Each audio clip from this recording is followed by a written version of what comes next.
Siya ay isang mananampalataya, ngunit siya ay napunta sa impyerno. Paano ito nangyari? Ibinahagi niya ang kanyang kwento. Oo, ako yun.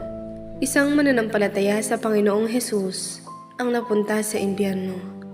Nang bumaba ako sa impyerno, ako ay natakot. Pagkatapos ay lumingon ako at nakita ang Panginoon. Siya ay napakabait. Tinanong ko, Panginoon, bakit ako nasa impyerno?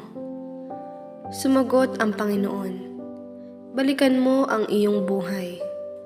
Nang magbalik tanaw ako sa aking buhay, napagtanto ko na namuhay ako ng lubusan ayon sa aking sariling mga kagustuhan nang walang pakialam sa kaseryosohan ng kasalanan. Kita mo, ang kahihinatnan ng kasalanan ay impyerno. Dapat tayong magsisi lahat at